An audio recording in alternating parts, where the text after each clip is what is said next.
Today on entitled Parents. Asked to sign papers to be disowned? I want to start by thanking everyone who has provided guidance and support. I don't know if I would have stayed strong without your help. About a week and a half ago, my uncle, who's a revert which is relevant for later, reached out to me so we could talk. He's honestly the best uncle I have, and I've asked him for guidance on several occasions before. I expressed my feeling and how I felt about the entire situation, and told him I tried to get my parents to understand why I left, and they would just not accept the situation. He told me that I still have time to not lose my parents and siblings, and to try not to lose contact despite the situation. I don't really agree with those thoughts. I'm at a point where they threaten to cut contact and disown me so many times that I just don't care anymore. I'm 27 years old and still being treated like a 17-year-old? My family, especially my parents, are exhausting human beings. I told them about a guy I was dating, and that we had gone on a few dates, but in order for things to go further, things would have to be done the halal way. But my parents didn't take it well, and they use every single excuse to make me feel bad about the fact that I lied to them. And I told him that I did, because I would ask for permission being an adult, and he wouldn't let me. His excuse was that it was because he's a very nervous guy. Oh, and that how dare I date this guy, and that going out on dates with him is haram. Well, he contacted the guy so they could talk, and told him that they would never want to meet his parents and that he was destroying his family.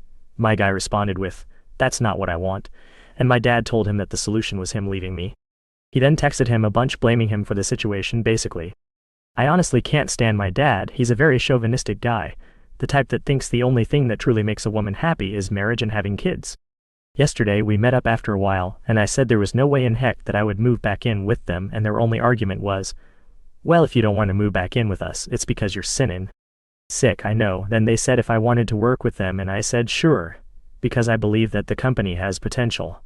But what my dad said made me sick to my stomach. He said that the only way they would allow me to live alone and stay in contact with them was that I swore to behave, which meant not going to parties or drinking, which I don't do anyways, but to not go out with guy friends or date any guy. I may be too open-minded, but how are you supposed to meet someone and get married then? I live in a non-Muslim country, and the Muslim guys I know are all a piece of crap. I am no one to judge, but the atrocities that they have done, I don't know if I want that for my life or one of them be the father of my children. My uncle had mentioned that my dad had resorted to me wanting to sign papers to disown me unless I gave them something, which is why he came to talk to me. My mom had no idea because I asked her, and she seemed confused, but yesterday when we met, and she mentioned it. My dad said wait and asked me what I was willing to do before continuing. So he did have the papers, he just hadn't told my mom. Everyone in my community knows I left, but he also mentioned that if I was to start working with them, then I'd be working with family, and that driving back and forth, because I don't live in the same town, would be suspicious. Because why would I drive to where I live if my parents' house is right there? So we would say that I'm taking a course or classes so that they wouldn't know I'm in fact living alone. All of it has left a bad taste in my mouth, and I don't even want to stay in contact with any of them. It obviously hurts, but I feel disgusted by the behavior, and it's something that I don't want to participate in. For our next story. My mother possibly faked cancer. Now she's guilting my fiancé for money. So there's a lot of things she does. A couple of years ago, my dad, her ex-husband, messaged my sister and me that my mother told him she had lung cancer and to wish her well and to talk to her sometimes. Well, last year she sent me an image of an x-ray of her lungs. My fiancé is usually curious, so she looked what an x-ray of a lung cancer patient looks like. Well, lo and behold, there was the same image but without her name on it. She did many other things, which caused my dad to block her completely now. She picked a fight with me, which then caused her to get pissed that I was in a bad mood when my fiancé and I were visiting. After we went home, she asked my fiancé some things and spent the whole night asking my sister and my fiancé if she did something wrong, and if she was a bad mother. My sister wasn't there at the time of what happened, but she still asked my sister what she did wrong. My sister told her what she knew. All she had to do was apologize to me, but instead she doesn't contact me anymore. The issue is that my fiancé is kind of traditional in the sense that she's still your mom, so she just catches up sometimes, which I don't really care about. But now she's guilting her about how she's so sick and how she's sorry she, my fiancé, has to marry someone like him, me, because I won't give her extra money now. She said if I keep buying new things, it won't end, and I won't ever have money to send to my parents. I'm just getting stuff I didn't really get in my childhood though. She deprived me of my childhood because of her choices, and now she wants to deprive me of my adult life. The thing is, she's actually sick. How sick she is, no one but her knows. But she lied about cancer, so it's kind of hard to have any sympathy at all. Let's dive into our next story. I finally told off my new neighbor. We're an older couple, late 40s. We made the mistake of introducing ourselves to our new neighbor. She's young, like 24 or 25, with a 3-year-old and an 8-year-old. We figured that we'd be friendly. What could go wrong? I helped her unlock her bathroom door each time her youngest locked herself in it, eventually just removing the knob. I loaned out my nice horsehair paintbrush for her to paint her door. She didn't clean it properly and ruined it, no apology. I tolerated her using my lawn to set up her kiddie pool. Her whole yard is slanted, so we allowed it, not forgetting how our strawberry patch was trampled some. As well as berated me for having a pack of smokes in my shirt pocket, snatching them out of my shirt and telling me to put them in my pants. That truly pissed me off. I told her to never do that again, and we didn't speak for a week.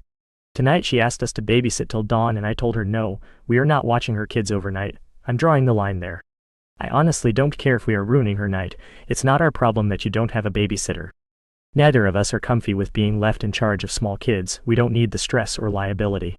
Plus, I don't want to set a precedent where she thinks it's okay to just drop her kids off for free babysitting. She can find a babysitter or stay home tonight. That's her issue, not ours. She can either stay mad at us or realize that we have limits to what we are willing to do. Our last story for today. My family is foobar beyond comprehension. And it all goes back to my sister. My sister is the cliché of the spoiled rich Beverly Hills, just not in Beverly Hills. What she wants she gets, and she will do whatever she has to do to get it without having to work for it. She has made it clear to me that she is the chosen one, and I'm nothing. My mentality through this is I don't care and let her deal with the issues that our parent have. I'm good with my life. I have my degree and career. I am good. I have had prior conversations with my mom regarding this, and she seemed maybe take into consideration what I was saying, and was maybe starting to work to try and fix some of the issues that my sister had. When it comes to my parents, really my family, I don't actively seek any of them out. I talk my parents once a month if I'm lucky. I let them call, and usually it's one parent who will relay any necessary information back to the other. We also live almost 3 hours from each other, so that's another reason why we don't talk. Apparently, the issues that my parents have created with my sister have gone one step further and are worse than they could ever be. Bad enough for my mother to drive 3 to visit me. Imagine my surprise to open the door to my house and see my mom on the other side. Into the conversation, she told me that she heard what I said about sister being useless, and she was trying to slowly fix the problem. And she thought she was making headway until she found out her husband bought her a condo and was covering all her expenses. I asked her why this mattered to me. I reminded her that I was just an issue that had to be dealt with. Her and my dad's words that explain me and my existence. I reminded her that there was nothing that I could do to help them or fix the problem they created. For the first time in my life, my mom acknowledged this and acknowledged the way I was treated. While she didn't really apologize, she did say that I was treated pretty badly. She told me she was telling me this because it needed to get out in the open somewhere. I had to ask my mom some really hard questions. Mostly because I'm trying in my own way to understand some of this. My parents' marriage for the last few years has mostly been roommates. Divorce for them is out of the question because of how complicated their finances and estate is. If they were to divorce, it would be friendly. They really don't love each other like they should. They love each other as friends, but marriage love is gone. With that being said, I asked my mom the question. Have your dad been sleeping around? She immediately responded that she was not, and she truly felt that dad wasn't. I asked her if sister had something that she was holding over dad's head. She asked what that could be. I asked her if maybe dad and her were having some kind of unhealthy relationship, and she was blackmailing dad to get what she wants or she would go public. I told her that up to this point she has had the normal spoiled kid things. Car, credit cards, vacation and trips. All of which mom, were also in on. This purchase was more than any spoiled child could ever in their life have. I reminded her that when I was 18 I was told that I was on my own and had to figure out life. That my sister at 25 still has no idea how to be an adult. And it makes me wonder what they are not telling me, or what secrets they are keeping for my sister to have this much power over them. Again, my mom said that in her hearts of hears that this isn't the case, that they just messed up pretty bad. If this were an Am I the A-hole post, this is where I would be an a-hole. I asked my mom what she expected me to do about this.